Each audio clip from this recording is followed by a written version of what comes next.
En el tren le dije a Melchor Ortega: aquí anda la mano de este hijo de la gran puta de Puig, pues además de querer hacerla de Salvador de Ortiz Rubio, teme que su primera esposa, Eva Puig, que radica en Los Ángeles, le haga una zacualtipana por los periódicos como se lo tiene prometido, y él quiere llegar al gobierno de Ortiz Rubio como las vírgenes del Olimpo, libre de polvo y paja. De este cabrón, seguí diciéndole a Melchor, tenemos que cuidarnos mucho, y no hay que perderlo de vista. Fue diputado felicista y después huertista, aunque estuvo un rato en la cárcel cuando Huerta arrió parejo con los diputados que se quedaron en México, cuando los asesinatos de Madero y Pino Suárez. Y llegamos a Los Ángeles, donde ya era público que iba yo representando al presidente electo, y todos esos días fueron honores, manifestaciones y discursos, y me tocó hablar en todos los sitios en que tenían preparados los agasajos a Ortiz Rubio. Y ante una manifestación de mexicoamericanos de más de 40,000 personas. Me tocó también recibir de manos del mayor de la ciudad una llave de oro que le mandó por mi conducto al presidente electo Ortiz Rubio. Más bien dicho, una llavecita pinche, pues los americanos no son tan aventados como nosotros en estos casos. Yo le dije a Melchor Ortega, el viejito no tiene huevos y a cada rato vamos a sufrir tropezones con él, pero no tenemos cara de quejarnos, porque el viejo Calles diría, y con razón, ustedes tuvieron la culpa. Y efectivamente, Portes Gil, Carlos Riva Palacio, Luis León, Marte R. Gómez, Melchor Ortega y Gonzalo N. Santos teníamos la culpa, pues le metimos zancadilla a Aarón. Y hasta la fecha en que estoy escribiendo este capítulo, 30 de agosto de 1973, no me arrepiento. Y lo pongo en mayúsculas. Aarón hubiera sido peor, pero mucho peor en manos de la alta industria de Monterrey y del traidor Juan Judas Andreu Almazán, que con Aarón hubiera sido el ministro de Guerra y Marina, y para pronto los revolucionarios nos hubiéramos agarrado con ellos. Le comuniqué por teléfono al ingeniero Ortiz Rubio, que permanecía en el Gran Cañón, todos los acontecimientos de Los Ángeles, y se mostró muy complacido. Le dije que se entretuviera por los Estados Unidos 5 o 6 días más para que me diera tiempo de regresar a México y organizar la recepción en su honor, con lo que estuvo de acuerdo. Regresamos Melchor Ortega y yo acompañados de nuestras respectivas esposas a México, y una vez llegado a la capital me reuní con Pérez Treviño, pues León ya no estaba. Recuerden que se encontraba fungiendo como gobernador de Chihuahua. Pérez Treviño opinó lo mismo, que el cabrón de Puig había espantado al viejito para hacer méritos de cortesano, y también el miedo que le inspiraba su exesposa, Eva Puig. Organizamos la manifestación en honor de Ortiz Rubio, la que resultó muy entusiasta y bien organizada. Perdón por la inmodestia. Y llegó el día de la toma de posesión, y ya para entonces yo había tenido una serie de choques con el flaco Hernández Cházaro, y me negaba a ir a la protesta de Ortiz Rubio como presidente en el estadio. Pero el flaco Hernández Cházaro y el mismo Ortiz Rubio se empeñaron vehementemente en que olvidáramos diferencias y asistiera a la protesta como asistí. Pero no hacía la recepción de Palacio Nacional, pues no me sentía muy cómodo con los que me empezaban a rodear, a Ortiz Rubio, Hernández Cházaro, Puig Casauranc, los Castelot, parientes de doña Carmen Romero Rubio de Díaz, y otros reaccionarios. Ya se sabe por la historia que al salir el ingeniero Ortiz Rubio de la recepción de Palacio, acompañado de su esposa, un fanático frente a la Guardia de Honor le disparó su pistola hiriendo a los dos. Al flamante presidente de la República un balazo en la quijada y a la señora de Ortiz Rubio en un brazo. Los soldados de la Guardia no se movieron, pues estaban tocando la marcha de honor y ellos presentando armas, pero un motociclista de tránsito lo capturó y lo condujo a la jefatura de policía. Ortiz Rubio y su señora fueron conducidos a un puesto de socorro de la Cruz Roja, y ahí acudimos los jefes de la política de la época tan luego supimos la noticia. Yo fui de los primeros en llegar y después fueron llegando el general Calles con el expresidente de la República, Portes Gil, entonces ya presidente del Partido Nacional Revolucionario. Después llegó Joaquín Amaro, ministro de Guerra y Marina, y así sucesivamente fueron llegando los demás. El ingeniero Ortiz Rubio estaba tendido en un catre muy bajito y su señora al lado en otro. Los dos mostraron gran serenidad y valor.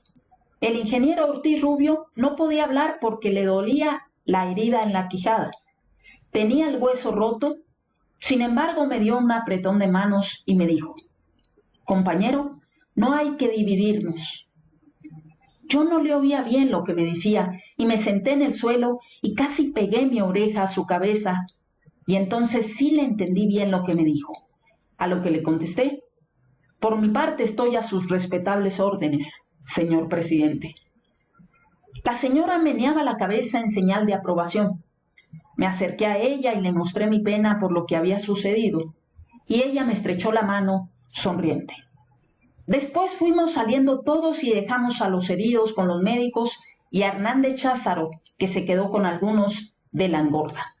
Yo seguí visitando al presidente todos los días en su casa de las calles de Veracruz, y a los pocos días de estos acontecimientos, la reacción clásica y la reacción clerical empezaron a soltar rumores insidiosos diciendo que el atentado provenía de nosotros, los altos jerarcas del partido, e inventaron, entre otros, un chiste maligno y perverso que por fortuna Ortiz Rubio nunca creyó.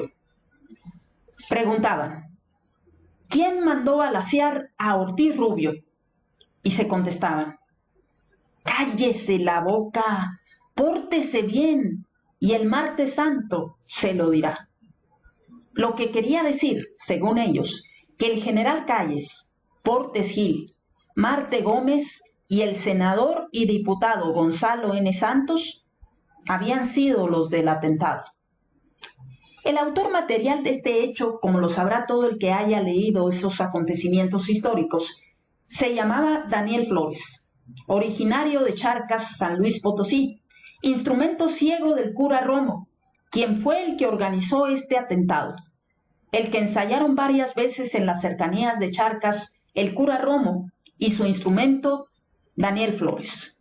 El tal Flores tiraba muy bien y el cura Romo lo llevaba a matar conejos con pistola. Después quedó perfectamente aclarada la culpabilidad del cura Romo. Más bien dicho, fue el autor del atentado, pero por cobardía, el gobierno de Ortiz Rubio lo soltó, porque temía tener otro enfrentamiento con la llamada Liga de Defensa Religiosa, que fueron entre otros los que tramaron y llevaron a cabo el asesinato del general Obregón. Vasconcelos dice en uno de sus numerosos libros que Daniel Flores era vasconcelista y que, indignado por el fraude electoral en contra suya, procedió a atentar contra el presidente de la República, Ortiz Rubio. El tal Flores nunca participó en la política en ninguna forma. Era fanático clerical convencido y no se parecía nada a León Toral, pues Flores era campirano, muy fuerte y nunca se rajó como Toral, que también era potosino, de Matehuala, un tipo entelerido y jipato. Olía a incensario de iglesia, y el otro pelado, Flores, era también fanático, pero de otro tipo. Diría yo, más hombre. Como se comprenderá, nosotros teníamos el dominio absoluto en el estado de San Luis Potosí, y no quedó nada por averiguar. Ni Daniel Flores ni ninguno de los miembros de su familia perteneció al vasconcelismo. Muchos interrogamos a Flores en su celda de la penitenciaría. Cuando me tocó mi turno estaba comiendo en su celda y entré acompañado de un soldado por si se me echaba encima y no tener que enfrentarme cuerpo a cuerpo, cosa que se hubiera interpretado muy mal. Le dije que yo era su paisano, que iba a verlo con el fin de convencerlo para que ayudara a las autoridades a aclarar el origen y motivos del atentado. Dejó de comer y se paró preguntándome quién era, y le contesté: soy el diputado Gonzalo N. Santos. Agarró los platos en que tenía la comida, los tiró al retrete y no volvió a decir una sola palabra, y como vi que no hablaría y que todo sería inútil, me retiré. El celador echó el cerrojo a la celda y nos retiramos. Fui a darle cuenta al presidente Ortiz Rubio de lo inútil de mi entrevista con Flores. Antes y después de mi visita, el general Eulogio Ortiz, comandante militar de la plaza, y el diputado Manuel Riva Palacio, sayón del general Calles, se habían encargado de darle tormento a Flores, pero nunca lograron sacarle una palabra. Hablé con el procurador licenciado José Aguilar y Maya, a quien cariñosamente llamábamos los compañeros el Chile Relleno, o por abreviatura, el Chile. Mi íntimo amigo, cuya formación política había hecho a mi lado desde el bloque socialista parlamentario, que yo formé y dirigí, y él y Enrique Fernández Martínez, que se habían separado de la Diputación de Guanajuato, que encabezaba Agustín Arroyo, continuaron los dos siéndome adictos en la Alianza de Partidos Socialistas de la República, y continuaron adictos a mí en el bloque obregonista de la Cámara de Diputados, y siguieron siéndolo en el bloque del Partido Nacional Revolucionario que ahora encabezaba yo, y le dije a Aguilar y Maya: estamos dando un feo espectáculo con eso de los tormentos a Flores, dirigidos por el general Eulogio Ortiz y por Manuel Riva Palacio. Estos son muy arbitrarios y muy pendejos. Flores está a tu disposición, teóricamente, y tú eres el responsable también teórico de su vida. Uno de estos días, más bien dicho, una de estas noches, entre Eulogio y la pioja Riva Palacio, le van a mandar a aplicar la ley fuga. Y ellos no tendrán ninguna responsabilidad, pues el reo está a tu disposición. Lo mejor para Flores y para todos nosotros es que le mandes dar a beber un brebaje, pues ahí él ya no seguirá sufriendo tormento, y nosotros, al decir nosotros me refería al grupo director revolucionario, no vamos a quedar en evidencia con un procedimiento tan choteado como es la ley fuga. Al día siguiente de esta conversación, Daniel Flores, y lo pongo entre comillas, amaneció muerto de un ataque cardíaco. Le pregunté al Chile: ¿qué le diste de beber? ¿Bejuco del diablo o tilanito? Aguilar y Maya me contestó: ninguna de las dos cosas. Soy hombre civilizado. Y me dijo casi en secreto: le puse una inyección. Dejaron la cama el presidente Ortiz Rubio y su señora. Fueron dados de alta y se trasladaron al castillo de Chapultepec, en donde se instalaron y diariamente los visitaba yo.